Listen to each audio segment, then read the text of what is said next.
Hello, I'm Sal Mercogliano, Associate Professor of History at Campbell University, former merchant mariner, and an adjunct professor of maritime industry policy at the U.S. Merchant Marine Academy. So, this is another episode of What's Going On in the Suez. Well, as we know, the Ever Given has been removed. Traffic is flowing at a blistering pace through the Suez. The Egyptians are moving over close to 100 vessels a day through the Suez, more than that, actually. Through the Suez. They are doing their best to clear the backlogs of vessels that are there. But today I want to talk about something a little bit different. I've been talking a lot about Ever Given, and one of the interesting things about this, I don't know how many emails and texts and comments I've gotten on this, is that's not the name of the ship. It's Evergreen. Evergreen is the operator. Actually, it's the company that owns. I should be careful about this. One of the problems we get into this whole thing here is international shipping is really complex, and it's just a myriad of things. So in the case of the Ever Given isn't owned by Evergreen. It's actually leased by Evergreen. So Evergreen is a Taiwanese company. The owners are Japanese. The ship operating company, the one that manages the ship directly for the owners, is German. The crew is Indian. The insurance companies are out of the United Kingdom. The Vessel Classification Society is American, the American Bureau of Shipping. She flies a Panamanian flag, which means she's registered in the Republic of Panama. And of course, she's operating in Egyptian waters. So, like, that's not as confusing enough. The big story today was the ship owner declares general average for Ever Given. And if you read the tweet I posted and the link to the G Captain article, one of the things you'll find out is this is why you read your agreements very carefully. General average is a very common maritime tool. And in case of a vessel salvage, the cargo can be asked to pay for part of the salvage. And all a ship owner has to do is declare general average. If they have to pay for salvage of any kind, they can spread that not across just the vessel, but also across the cargo of the vessel. And that's what we see happening here. So now the cargo, if you have cargo on board, you're going to be asked to pay additional on top of your shipment to go in. And if you refuse to pay, well, you can refuse to pay. Then the cargo will be seized, sold at auction, and used to pay part of the salvage. This is part of that agreement, unfortunately, that's in standard shipping agreements. And I want to talk a little bit about the maritime industry, because again, I think a lot of people have gotten an interest in this all of a sudden, but don't know much about the maritime industry, or they do, have been part of it in the past, but don't know what's going on with it now. So I'm going to take you around a couple of things, just talk about containers right now and container ships, because this is what the object is going on right here. So I want to highlight a couple of sources here for you and talk about them. So the first thing is the size of these vessels, the growth and size of these vessels. So I want to give you two reports that are from the International Transportation Federation, which are done. One of them talks about the growth of the megaships, how big they are and how big they're getting. And their size is absolutely just mind-boggling in many ways. It's hard to fathom. Slide change, I want to start actually here. This is from an online site, a fantastic book put out by Jean-Paul, I always forget his name, Rodrigue. Hofstra University, he writes a book called The Geography of Transport Systems. It's great. It's an expensive book to buy, but he provides most of it online for you. I'll put a link in the show notes for you. And right here, he has this great graphic, the evolution of container ships. Go back to 1956, the very first container ship, the Ideal X, had 58 containers on board. But the big thing here is how big container ships have grown. And you'll see right here, there are classifications and sizes of the vessels right here. So for example, you get Panama Max. That refers to the greatest size that can go through the Panama Canal, limited by the locks. Those are the original locks. There's been a new set of locks put in since then. You get the post-Panamax vessels. These are vessels that were too big for the Panama Canal and therefore got big. Then you have new Panama Max. This meets the size of the new Panama Canal lock that opened up. And then you get into the very large container ships and then the ultra large container ships. And I have to say, even this is not up to date, because here he has this starting in 2013, 400 meters by 59 by 16, which is roughly the draft and dimensions, by the way, in meters of the Ever Given. he has it maxed out, I think, at 21,000 TEUs. The new ones, the HMMs that just came out, are 24,000 TEUs. So one of the things we've seen is the absolute growth and size of these vessels. And understand those vessels of that size run between set ports. They can only go into a few ports in the world. So for example, right here, I have the schedule that was Ever Given's schedule put out by Evergreen. She was scheduled to clear the Suez Canal on March 23rd. Then April 1st, she was doing to Rotterdam, out on the 3rd, heads to Felixstowe on the 4th, out on the 6th, to Hamburg on the 7th, out on the 9th. And then she would go back to Rotterdam one more time on the 13th and the 15th of April, through the Suez Canal on April 22nd, 23rd, then stop at Colombo in Sri Lanka, stop in Tanjung, which is in Malaysia, Kaohsiung on May 9th, Qingdao on May 14th, Shanghai on May 16th, Ningbo on May 18th, Taipei on May 21st, and Yanatan on May 23rd. And then she reverses and goes through the same thing. And she runs this circle route. A lot of these vessels do the same exact thing. Those are big, huge ports. Every one of those ports, I said, are huge, massive mega ports. They are massive in scale. And one of the things you'll see here is, let me pull that up here for you. Let's see, there we go. This is the review of maritime transport 2020. All these will be in the show notes. I'll put all the links in here. But one of the things that this is done by the UN, specifically by UNCTAD, their trade and commerce section. They identify all the biggest ports right here. And one of the things you see in terms of, these are all container ports, by the way. Container ports, you'll see where all the big ports are: Shanghai, Singapore, Ningbo, Shenzhen, Zhangzhou. I'm going to apologize for my pronunciations right now. Busan, Qingdao, Hong Kong, Tianjin. Yeah, you don't hit Rotterdam here, until you're way down the list. Dubai, Klang, which is Malaysia, Antwerp, Xiamen, Kaohsiung, and then Los Angeles, Hamburg, Tanjung, Taiwan, and Lam Shabang in Thailand. Most of those, if you look at those, are on the Europe to Asia route. The only one that literally is not is Los Angeles. So it gives you an idea of the volume of that trade. And if you look over here, this is from that ITF report on container megaships. You'll see right here, you can see where the bulk of that trade goes, from the Far East here to Europe. So if you're looking at the trade that's going on here, you're going from the Far East, some is going into the Middle East. And then when they come out of the Suez, some are continuing on to North America. There's actually vessels that do that. They continue that way through. They stop along the way, but they make it.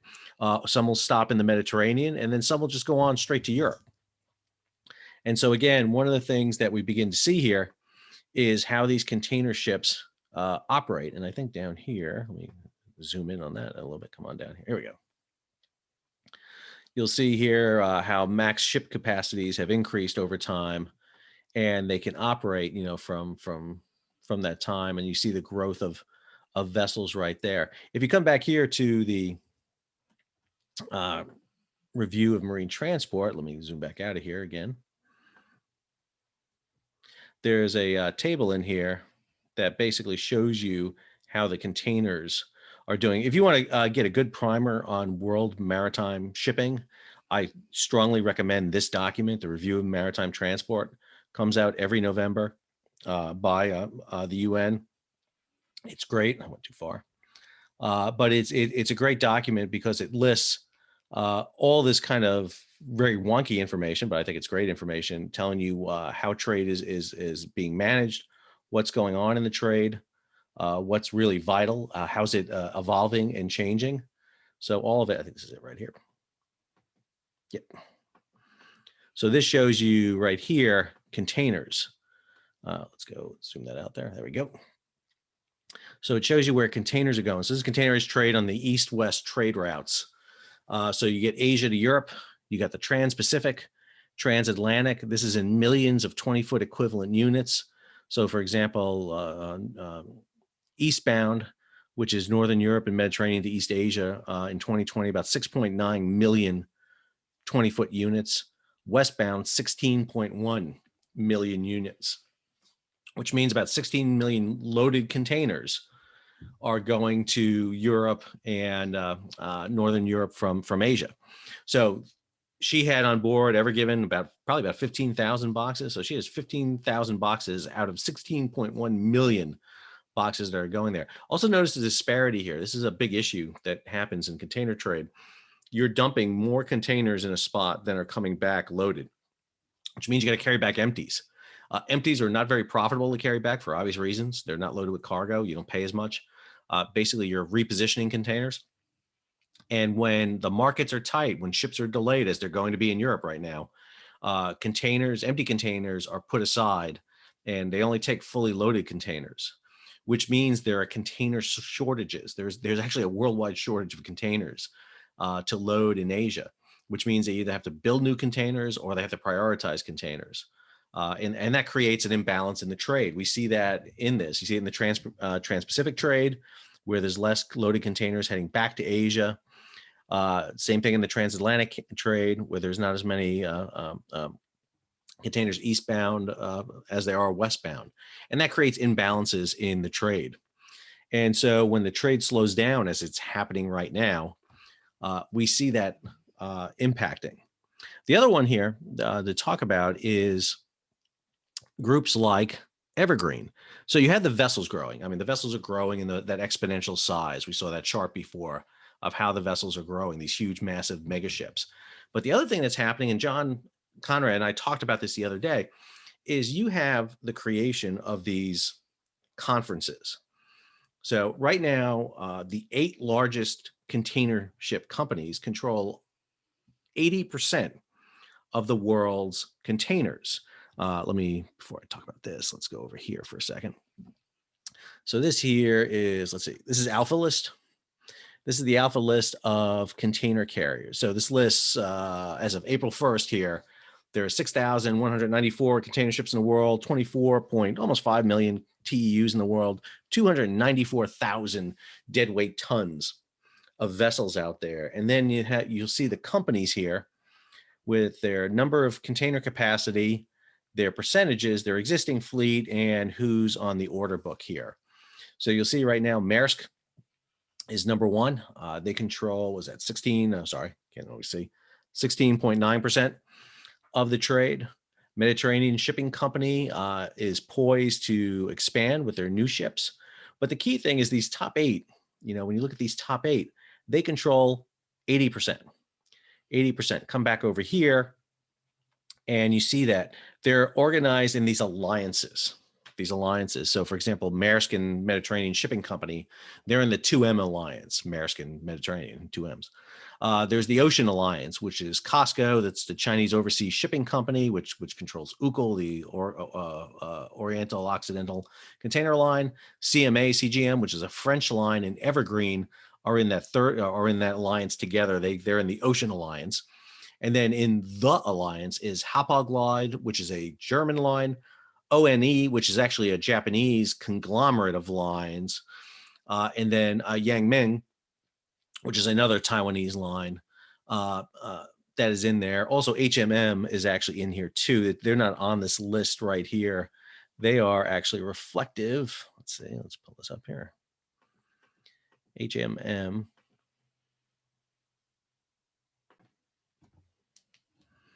So HMM joined the alliance. They're that bottom alliance right there. This chart also from the Review of Maritime Transport really shows it graphically how much these big container liners control so much. So HMM right here is the bottom, but they've just started a huge expansion program. They've just added 24,000 TEU boxes. They've got another set on the way. Absolutely full bore out to move up on this list. You'll see Pacific International Lines, PIL, it's a Singapore line. They are not in the alliance. They're not in any alliance right now. And they're really on the cusp of getting consumed by these other guys. And then all the other shipping lines out here, and a lot of these are little local ones, small, regional. They're in protected trade. So you get like Zim, which is the Israeli shipping line, U.S. coastal lines, which are protected by the Jones Act, like Matson and Pasha. So that makes up the bulk of them. But these monsters, these monsters really control these 9 shipping companies right now, control basically world maritime container line shipping. Again, we're missing HMM right here, but HMM would have been added here. So you have over 80% of the world's containers are controlled by these alliances and these groups. And the reason you join alliances is you complement each other. You may focus on a certain trade route. And these guys operate on set trade routes. So they operate specific lines, specific trade routes, and they all have designations and numbers and letters and everything. So you know who's on what route, and they control this. And that gives them a lot of power. It gives them a lot of power. That these companies are entities onto their own. They control huge chunks of business. It's not unusual, for example, for a shipping company to take a loss in a quarter because what they're trying to do is drive down or drive out competitors and competing lines. Many times these lines will announce losses for a quarter, and then what they're doing is just merely bottom loading their rates so that the other companies can't keep up with them, and they either take over the vessels, and that's happening. We saw that in 2016 with the collapse of a shipping line called Hanjin Marine, which was the 7th largest container liner in the world, where Evergreen sits right now, as a matter of fact. And when they collapsed and their vessels were stuck at sea and in ports and everything, they were very quickly consumed. Their routes were gobbled up, and they almost like they never existed. And we see that happening all the time in the container industry. It's a very cutthroat kind of form of industry here that we see. This report here, and again, I'll have this in there along with the mega ships and all the other ones in here, discusses it in quite a bit of detail. I posted this thread the other day. I thought it was an interesting thread. It's on the growth of these ultra large container vessels. So I went to Wikipedia and I found the largest container ships. These are only the ones over 20,000 boxes, only over 20,000 boxes. And you'll see all those vessels listed here. So in first and second place, you see the ships of HMM. This is the most recent class they built. They built 12 of those ships in 2 years. 2 years. It's a crazy build that they were able to build them that fast. You'll see MSC. This is Mediterranean Shipping Company. This is a company out of Switzerland. They hold kind of the 3rd and 4th place. CGM right there in 5th. UCL, which is part of the Chinese COSCO line now, in 6th. 7th is COSCO right there with theirs. 8th, there's another class of CGM ships you have there. 9th are these big 11 modified triple E's. Maersk for a long time had the top place, but they don't anymore. It's interesting. Maersk isn't building ships right now. They're the only ones not involved in the building programs right now. Almost every other line is building new ships, but Maersk is not. And I think it's because they're waiting on propulsion. Big issue going on right now with ship propulsion. One of the stories behind the scenes here is earlier this year, 2020, there's a new fuel mandated for ships, this low sulfur diesel. And so there's been a lot of issues with that fuel. That fuel has caused problems in engines. It's eaten away at gaskets. It's caused engine fires, engine leaks, and most significantly, loss of power. And so there'll be an interesting question of whether or not these vessels suffered a loss of power. If you don't have those if you're not taking that engine fuel on board, you have to use scrubbers to clean your exhaust, which is very expensive. You need shipyards to install them. They need to be changed periodically, and they cause problems. After Maersk, you come into MOL, which is a Japanese line. It's part of the ONE system. 12 and 13 here, those are our ones that are in the news. Those are the golden class of Evergreen. And then 14, you have the COSCO. But this is the one I really wanted to show you. These are the ships that are being built right now coming in here. So you already see that Mediterranean Shipping has contracted for 6 big 24,000 box ships. O&E for 24. C-SPAN, which wasn't listed there, but there are ship companies out there that just lease their vessels to other shipping companies. That's what Ever Given is. It's a leased vessel to Evergreen. So you see that. You see Evergreen here with their big buy right here, 10 ships. All of them bigger than Ever Given right now, 24,000. They just placed that order, by the way. They just placed, that's part of a larger order that they placed for new vessels. So while Ever Given was stuck in the mud, they were placing orders for 20 new ships. And these are 10 of them right here. 10 of them are smaller, about 15,000 box ships. MSC right here with 5, Hapag Glide with 6, CGM with 9, and then UCL with 12. And again, economies of scale, they're just growing. And nearly all these vessels, all of these, all these ones I just showed you are on the Asia to Europe route. Almost none of them go almost anywhere. They'll go to the Mediterranean, they'll go in the Persian Gulf.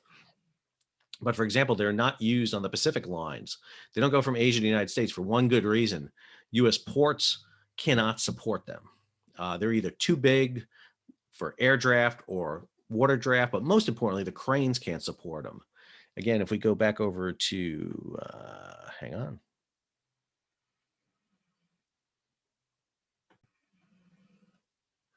So if you go over here and look at this graph right here, one of the things that you'll see here is they show the distance across. 23 across, 10 above deck, 8 below deck, and 24 bays. That's 24 of those lengthwise right there. That's what they're talking about. But the problem with 23 across, that's 8 feet. Each of those boxes are 8 feet. Cranes, a lot of the short cranes are too low. They can't get over the top of them, or they can't reach out that far.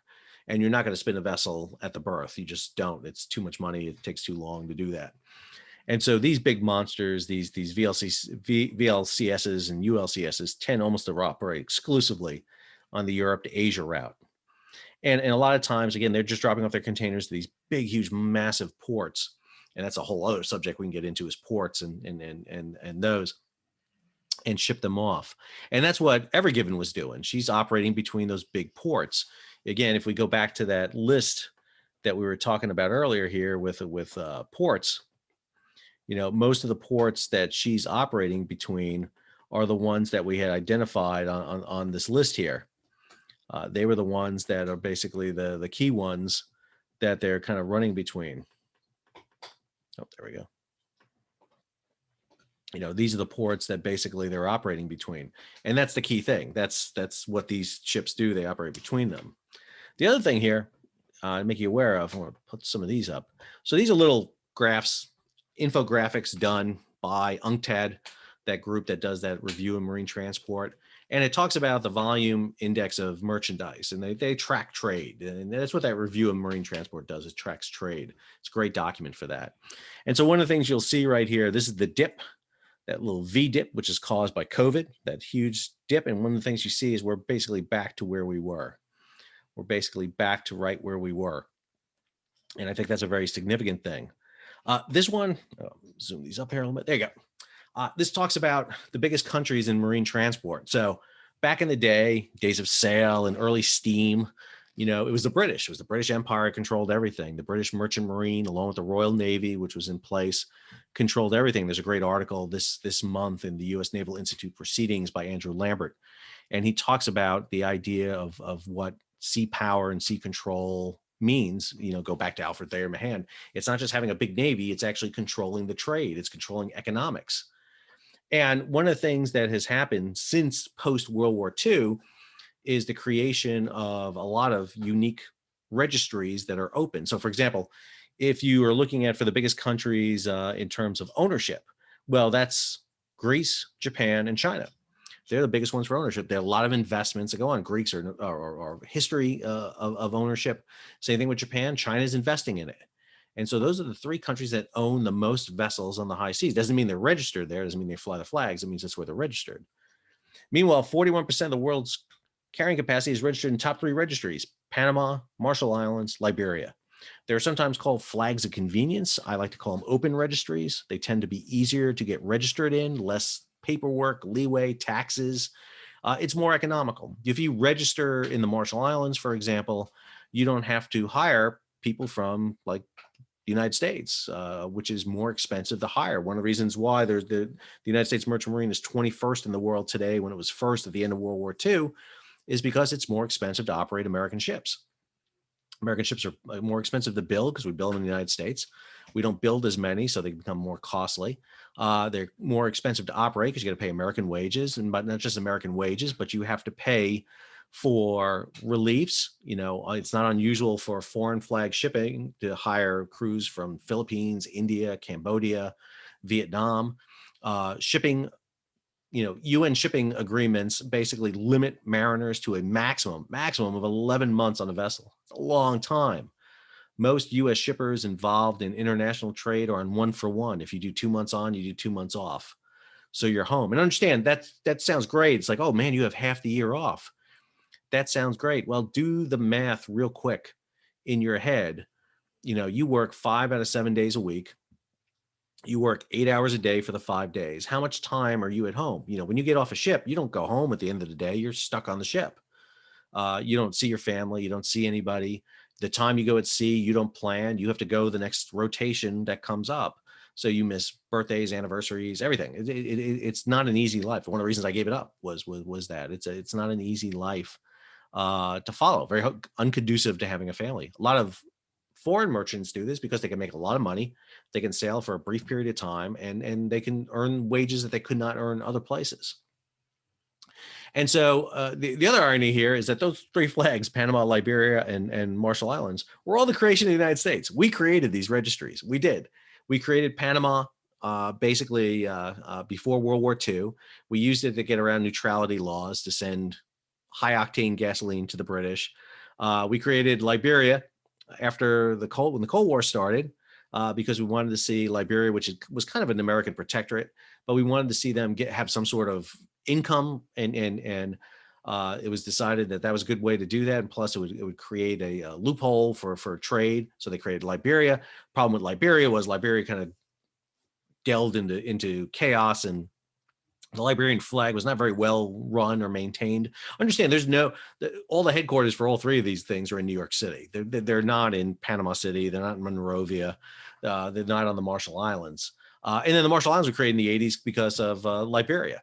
And so they're all happenstance created by the United States. And in many ways, that cost the United States a lot, but not unusual. The other one here is vessels. What kind of vessels are out there on the high seas? So, there are about 96,000 vessels. Actually, it's more than that. There was a recent, this is dated, this is last year's, but they just eclipsed 100,000 vessels on the high seas. But those are vessels over 100 gross tons. Gross tons is a volume of measurement, 40 cubic feet. But what I'm interested in that statistic up front there, 23% of ships have 71% of the carrying capacity. So very small percentage, only a quarter of the fleet really does most of the lifting. The most of it is done by what's called bulk ships. These are basically big, huge open vessels with open hatches on the top, where you pour in grain or ore or minerals or something, and they carry bulk material. That's the biggest trade right now, is in bulkers. They do the most. So like, coal going to China, grain going to China, rare earth minerals, all that kind of stuff is stuff that you see being used right there. And so this chart kind of covers that right there and discusses it. This one is an interesting one because it gives you a little bit of an insight into what it's like to be on a ship. In 2018, a ship spent a median time of 23.5 hours in port. It's one of the things that we talk about in shipping is like, oh yeah, I'm gonna get a job on a ship. I'm gonna see the world. Well, yeah, no. If you are on the Ever Given, for example, you run that same route over and over and over again. You're in that same route. You've seen Rotterdam, you've seen Hamburg, but it's not like you pull into port and all of a sudden you're off the vessel and having, liberty and going ashore and having a great time. No, you're working cargo. Ships don't make money in port. They make money going to and from port. They don't make it in port. And so, as soon as you're throwing your lines on the dock and tying up, container cranes are coming over. If you're a mate, one of the deck officers, you're on watch. You're overseeing the movement of containers. You're checking trim and stability of the vessel, your mooring lines. If you're an engineer, you're down there keeping the plan up and running. You're also ensuring the stability of the vessel to make sure it's level at all times, so the container cranes are operating good. There's no days off. Every day is Groundhog Day. It's a Monday every day, same day. When you're a deck officer or unlicensed, you run a watch. If you're a mate, you are 4 hours on, 8 hours off. And, if you have the noon to 4 watch, you have the midnight to 4 watch. You have the 4 in the morning to 8 in the morning watch. You have the 4 in the afternoon to the 8 in the evening watch. And then if you're the 8 to 12, same thing. And lots of times during the daylight hours, you're working overtime because you have such small crews. Ever Given, 1,300 feet, 200 feet wide, draws nearly 50 feet of water, sails at 23 knots, has 24 people on board. 24. And so there's a lot of things that have to be done on board that you do during your overtime. It's also where you're making money, is on your overtime. That's where you make the cash, is working overtime. And lots of times these ships have riding crews on board to help with maintenance. So for example, in the engine room, I talked about the fact that this ship had a slow speed diesel engine. You can do maintenance on that engine while it's underway. You can cut out a cylinder and do maintenance on that while you're going. These ships are designed so that they don't have to come into port and spend a week or two doing maintenance. The goal here is to keep them moving at all times. If you look at commercial vessels, cruise ships are a great example of that. They're always operating. They never stop. Very few times will they take a week or even a month off. The only time you see these vessels really do that is when they have to go into port for dry docking. If you have to pull in for dry docking, then that's when the crew comes off. You go in the dry dock, you're in there for a couple of, maybe 10 days, 7 days, a week, month, depends what you got to do. And then you're out again. But the key thing here is turnover, turnover, turnover. But one of the things that COVID has done is disrupted the normal turnover because the fact you can't fly, because of COVID restrictions. A lot of crews are well past their relief date. They're not on board for 4 months or 6 months or 8 months. Some are over 11 months. You've got guys on ships for over a year, which sounds like, okay, well, you're stuck on a vessel. At least you got toilet paper and you're making money. But the problem is your relief hasn't been on for that long. And that means that they're going to go find another job and there's going to be no relief for you. And more importantly, you're tired and you may make mistakes, like run into Asia, for example, on a container liner. Last one I think I got here. Nope, that's it. So this is the review for maritime transport. These didn't go back to 1968. They're great, chock full of data. Not the funnest read. It's not a novel by any means, but it does contain a lot of information for you to look at. Those other reports I mentioned to you here, I'll pull them up here real quick for you and show them to you. These are the ITF reports. This is the impact of megaships from the International Transport Forum. I think I said that right earlier. I may not. Apologize. And then this one is on the impact of alliances in container shipping. So I'm gonna put all these online. Feel free to look at them. Got questions, ask in the comments. I'll try to get back to everybody. I'm trying to get back to everybody's comments. I got tons of comments I've been rifting through and everything. We'll keep up with what's going on in Ever Given. Like I said, she's sitting there in the Great Bitter Lake right now. They're probably waiting until they get the backlog clear before they send her up in a convoy. I have a feeling she'll be well escorted with tugs and everything to make sure that she gets out. She's going to have to go to port and offload. And then she'll have to go into dry dock. There's damage. She's down by the bow and listing to port. So she's got issues. She's going to have to get the weight off her and they got to get the containers off her. But again, because of general average, because the Egyptians want to do an investigation, there's no telling if they're going to release the vessel initially. The problem you're going to have here is multi-jurisdictional investigations. The Panamanians are going to do an investigation because of the registry. The insurance companies are going to do an investigation. The owners may do an investigation. The company, the Evergreen may do one. The operating company may do one. And the fact is, it's going to be hard to figure out what happened here because we're just not going to know for a long time because no one's going to want to talk. And that's a problem with the maritime industry. They don't like to talk. They like to talk among themselves, but they don't like to talk to anybody outside the maritime industry. And if they do, they send their public relations and public affairs guys or CEOs out, and they spin their narrative that they want you to hear.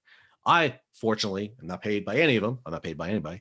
I'm just a lonely university professor and who studies this stuff, reads it, and kind of keeps up with it and tries to build contacts. And people will talk to me, which is good too, because they know that I can get information out. Anyway, that's it. That's all I got for you. We'll keep you posted.